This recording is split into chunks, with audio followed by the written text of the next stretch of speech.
बिस्मिल्लाहिर्रहमानिर्रहीम। अस्सलाम वालेकुम। क्या हाल है जी आप लोगों की? उम्मीद करता हूँ आप लोग ठीक होंगे। आपकी पढ़ाई का, आपके एग्जाम की तैयारियों का सिलसिला ठीक चल रहा होगा। एफपीएससी टेस्ट प्रिपरेशन के हवाले से जो हमारी सीरीज चल रही है, उस सिलसिले में आज हम बात करेंगे process of teaching and teaching strategies के हवाले से। इससे पहले भी बहुत सारी वीडियोज हम आपके साथ शेयर कर चुके हैं और जिसमें हमने जो है वो आपसे टीचिंग के हवाले से बात की है, एलिमेंट्स ऑफ टीचिंग के हवाले से बात की है, करिकुलम के हवाले से बात की, हमने रिसर्च इंस्ट्रूमेंट्स इन एजुकेशन के हवाले से बात की है, टेस्ट और जो मुख्तलिफ टाइप्स होती हैं असेसमेंट की, उस हवाले से बात की है।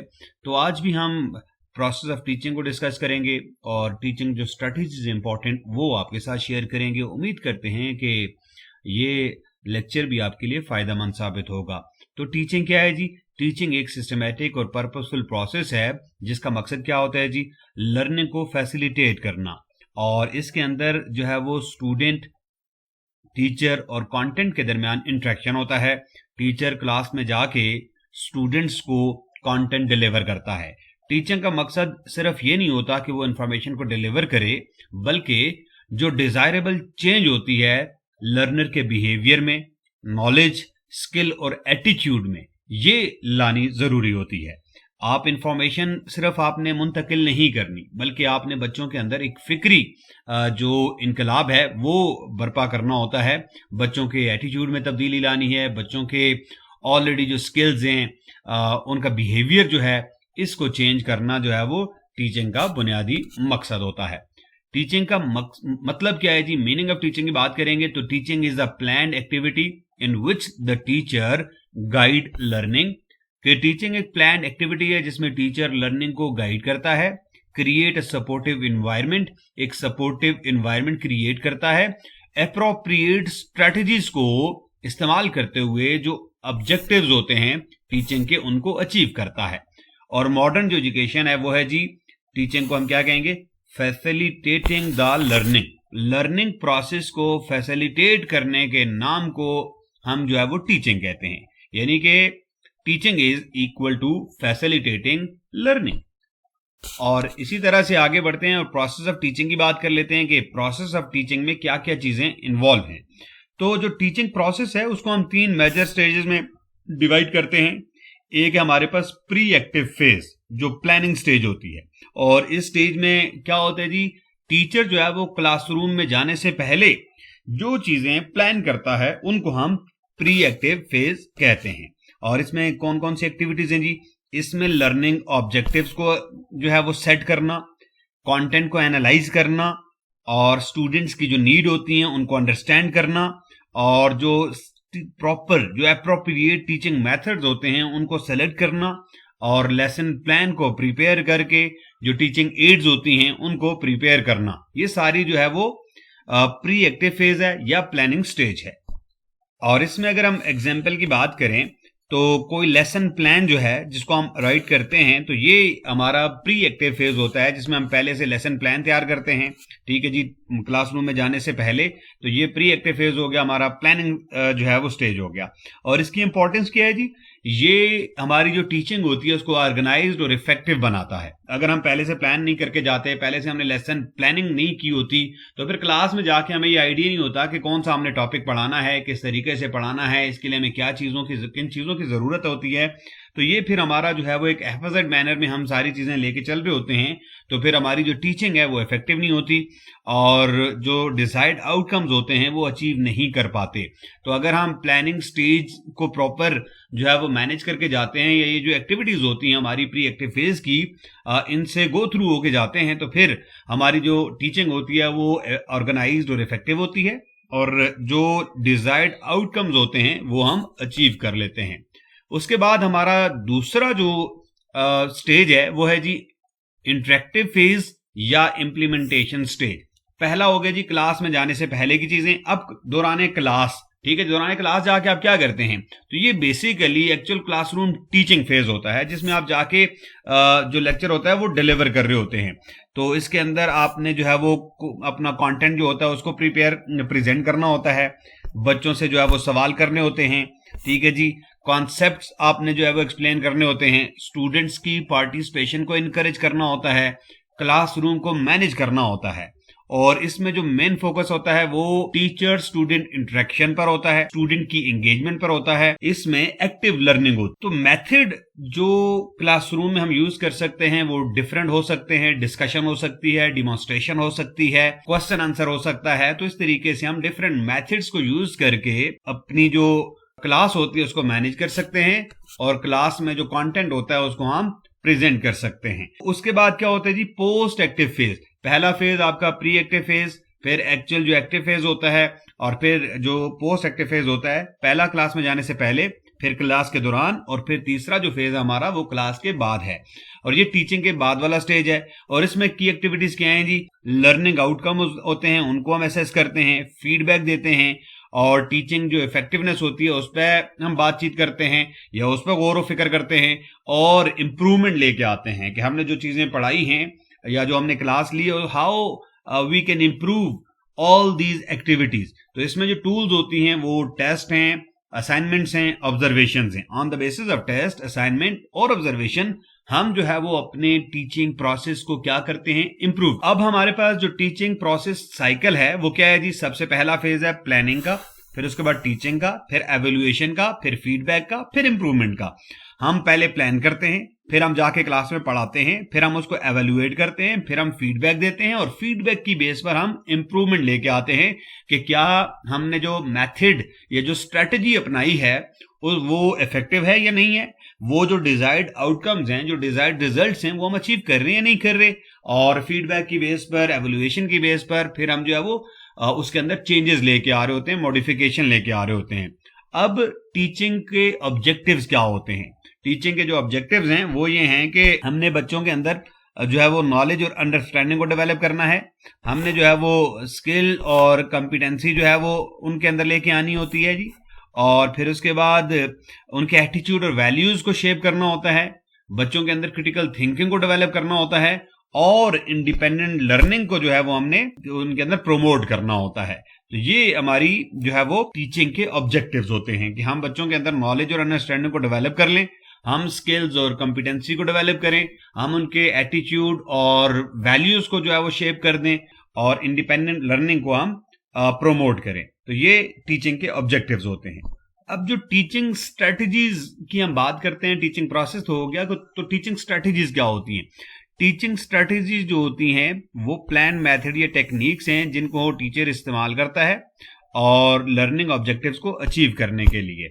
और इसमें जो स्ट्रेटजी है वो ओवरऑल प्लान है, मेथड जो है वो आपका यहाँ पे अगर हम बात करें तो वे ऑफ टीचिंग है कि हम कौन से तरीके से टीचिंग करते हैं, और टेक्निक स्पेसिफिक एक्टिविटी है कि हमने कौन से एक specific technique, specific activity use करते हैं अपना टीचिंग में। तो स्ट्रेटजी एक ब्रॉडर टर्म होगी, मेथड थोड़ा सा नैरो हो गया, और टेक्निक जो है वो स्पेसिफिक एक्टिविटी होगी। ये हमारी जो टीचिंग स्ट्रेटजीज होती हैं क्लास के अंदर, तो हम इनको अब डिस्कस कर लेते हैं। तो पहली हमारी है जी टीचर सेंटर्ड स्ट्रेटजी। टीचर जो सेंटर स्ट्रेटजी होती है उसमें जो मेन आपका जो काम होता है वो टीचर मेन अथॉरिटी है, स्टूडेंट जो होता है वो पैसिव लर्नर होता है।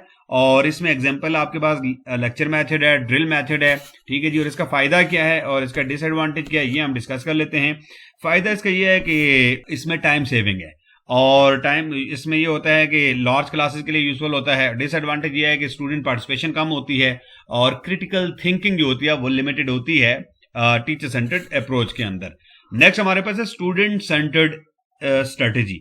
तो इसमें यह है कि लर्नर पर फोकस होता है, एक्टिव पार्टिसिपेशन होती है लर्नर की, डिस्कशन मेथड हो गया, इंक्वायरी बेस्ड लर्निंग होगी, प्रोजेक्ट मेथड, ये सारी जो हैं ये स्टूडेंट सेंटर्ड स्ट्रेटेजीज हैं। और इसका एडवांटेज ये है कि ये अंडरस्टैंडिंग को इन्हेंस करता है, क्रिएटिविटी को प्रोमोट करता है, और डिसएडवांटेज इसका ये है कि ये टाइम कंज्यूमिंग है और स्किल टीचर इसमें चाहिए होता है। अगर टीचर स्किलफुल नहीं है तो फिर ये मेथड जो है वो अप्रोप्रिएट तरीके के साथ हम नहीं इस्तेमाल कर सकते। फिर उसके बाद है इंटरेक्टिव स्ट्रेटेजीज। तो इसमें ग्रुप डिस्कशन हो गया, रोल प्ले हो गया, डिबेट हो गई, तो ये कोलैबोरेशन और कम्युनिकेशन को प्रमोट करती हैं। फिर उसके बाद हमारे पास है एक्टिविटी बेस्ड स्ट्रेटजीज। तो एक्टिविटी बेस्ड स्ट्रेटजीज के अंदर एक्सपेरिमेंट्स हैं, हैंड ऑन एक्टिविटीज हैं, सिमुलेशंस हैं, तो ये एक्टिविटी बेस्ड हमारे पास स्ट्रेटजीज होती हैं। फिर उसके बाद टेक्नोलॉजी बेस्ड स्ट्रेटजी की बात करते हैं तो ई लर्निंग है, मल्टीमीडिया प्रेजेंटेशंस हैं, स्मार्ट क्लासरूम्स हैं, और ये लर्निंग को इंगेजिंग और मॉडर्न बनाती हैं। आज के दौर में हम जो है वो मॉडर्न जो है वो स्मार्ट बोर्ड यूज़ कर रहे होते हैं, ई लर्निंग मुख्तलिफ जो है वो मुख्तलिफ जो प्लेटफॉर्म्स हैं उनके ज़रिए हम टीचिंग कर रहे होते हैं।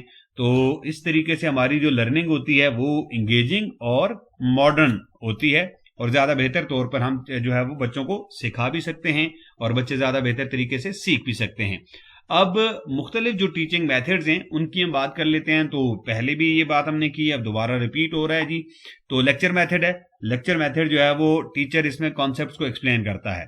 ये लार्ज क्लास के लिए जो है वो सूटेबल होती है, और थ्योरेटिकल जो टॉपिक्स होते हैं उनके लिए ये सूटेबल है।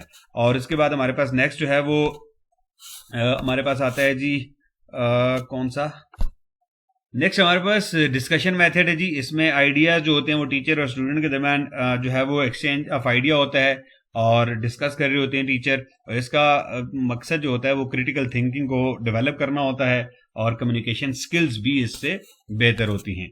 फिर तीसरा हमारे पास है डिमॉन्स्ट्रेशन मेथड।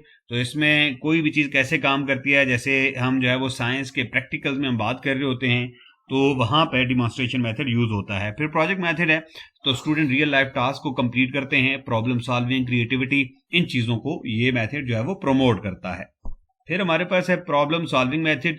तो ये इसमें स्टूडेंट जो है वो प्रॉब्लम्स को सॉल्व करते हैं, और ये स्टूडेंट्स के अंदर एनालिटिकल स्किल्स को प्रमोट करता है। फिर टीचिंग स्ट्रेटजीज को जो फैक्टर्स इफेक्ट करते हैं उनकी हम बात कर लेते हैं। तो इसमें हमारे पास है जी लर्निंग ऑब्जेक्टिव्स, ये इफेक्ट करते हैं। नेचर ऑफ सब्जेक्ट जो है वो इसकी बेस पर हम फिर टीचिंग स्ट्रेटजीज को चेंज कर रहे होते हैं कि हमारे सब्जेक्ट की नेचर क्या है, थ्योरेटिकल है, प्रैक्टिकल है, साइंस सब्जेक्ट है हमारा, या मैथमेटिक्स है, किस तरीके से हमने फिर जो है वो उसको पढ़ाना है, उसको प्रॉपर तरीके के साथ कन्वे करना है। तो ये जो नेचर होती है सब्जेक्ट की वो भी इफेक्ट करती है टीचिंग स्ट्रेटजी को। फिर बच्चे जो होते हैं, जो स्टूडेंट्स होते हैं, जो लर्नर्स होते हैं, उनकी एज और उनकी एबिलिटीज को भी देख के हम अपनी जो स्ट्रेटजीज होती हैं उनको चेंज करते हैं, मॉडिफाई करते हैं। फिर क्लासरूम एनवायरनमेंट ये इफेक्ट करता है।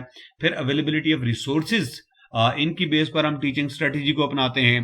फिर इसी तरह से जो टीचर्स की कॉम्पिटेंस होती है, अगर टीचर कॉम्पिटेंट है तो ज़्यादा बेहतर तरीके के साथ चीज़ों को डिलीवर करेगा, और अगर टीचर की कॉम्पिटेंसी नहीं है, टीचर ने अपने सब्जेक्ट पर जो है वो उसकी ग्रिप नहीं है या उसको अबूर हासिल नहीं है, तो भी फिर टीचिंग जो स्ट्रेटजी होती है वो इफेक्ट होती है।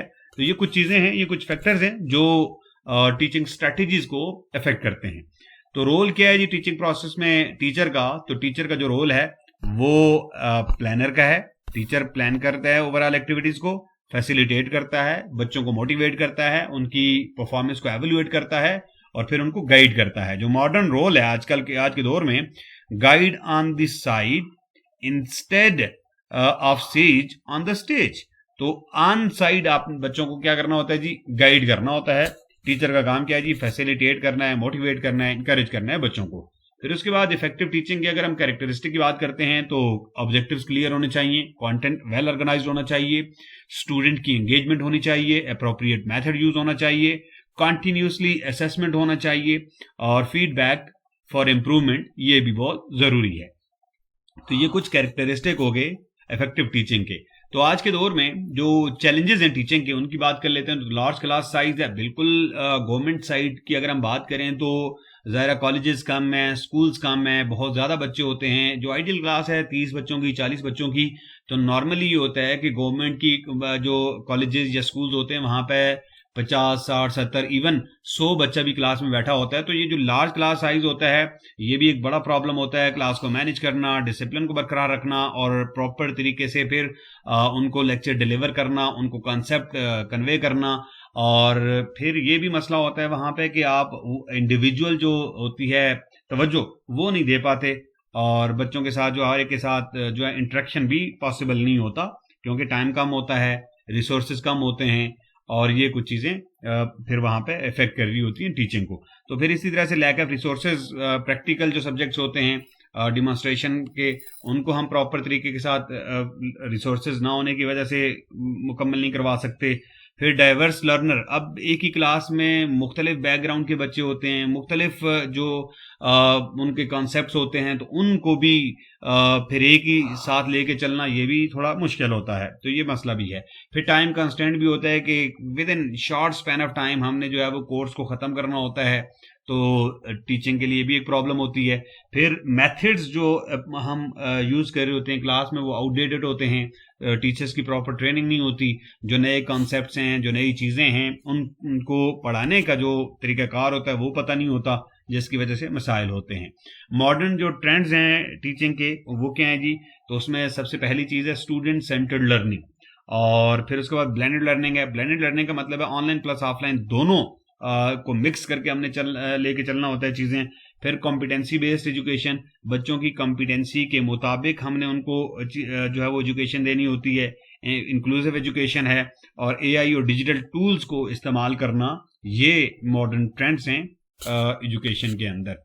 एट द एंड हम कंक्लूड करते हैं जी जो कुछ हमने आपके साथ डिस्कस किया है कि process of teaching is a systematic cycle of planning, implementation and evaluation. Effective teaching strategies enhances student learning, promote critical thinking, prepare learner for real life challenges. A successful teacher adopts strategies according to students' need and learning objectives. तो ये जो process है teaching का, ये एक systematic cycle है planning का, implementation का और एवेल्युएशन का।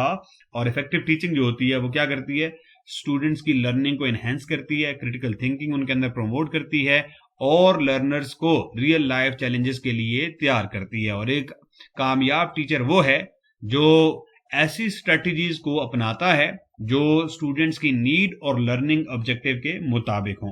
तो ये कुछ चीजें हमने आपके साथ शेयर की हैं, उम्मीद करते हैं आपके लिए फायदेमंद साबित होंगी। हमारी नेक दुआएं, हमारी नेक तमन्नाएं आपके साथ हैं। अल्लाह ताला आप सबको कामयाब करे। Wish you all good luck. Thank you very much.